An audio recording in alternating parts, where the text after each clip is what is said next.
May Pioneer DJ headphones ka, tapos tas-tas na yung ear cups nila. Katulad nito, sobrang dali lang pala nila palitan. I only found out the other day. Akala ko kailangan mo tong padala pa sa service center or something para i-replace nila yung ear cups, and you couldn't do it yourself. Apparently, you can. And I found out just how. So what you're gonna need is yung actual replacement pads ito. You can get them from Pioneer DJ Philippines. Ito, galing sa kanila.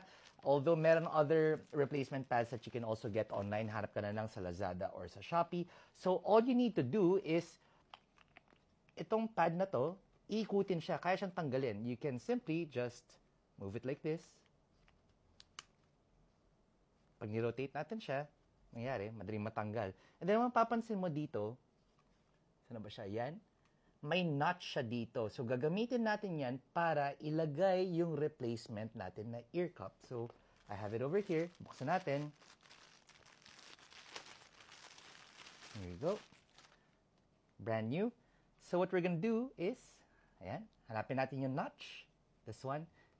Ilulusot natin yung ear cup like this. So, yan. Yan. So, kita mo, naka-hook siya ng ganyan, di ba? Pinasok ko siya doon sa may notch itself. As you can see, there you go. So, ito, wala pa. Ito, meron. Tapos, iikutin ko lang siya. Like this. Just make sure na I'm guiding it properly. Ganyan.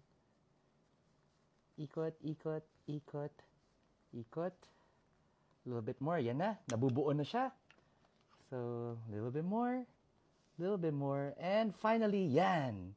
It's all done. And you can see, bagong-bago siya. So, that was pretty easy and quick. Like, honestly, I didn't even realize na ganun lang pala yun. So, let's go ahead and do the other one.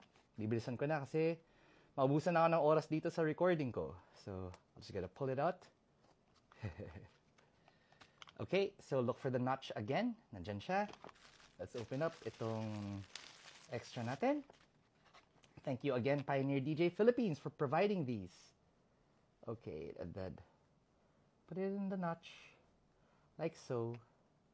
Yan. Tapos slowly, carefully, ikutin natin. Hanggang pumasok siya all the way. And, poop, just like that. Mayos na siya. So, there you go. It's almost like new. Yung headband na lang yung kailangan kong hanapan ng paraan kung paano to mapalitan. I don't think this is actually replaceable, but I'll see what I can do. But the ear pads, at least, maayos sila, bagong-bago.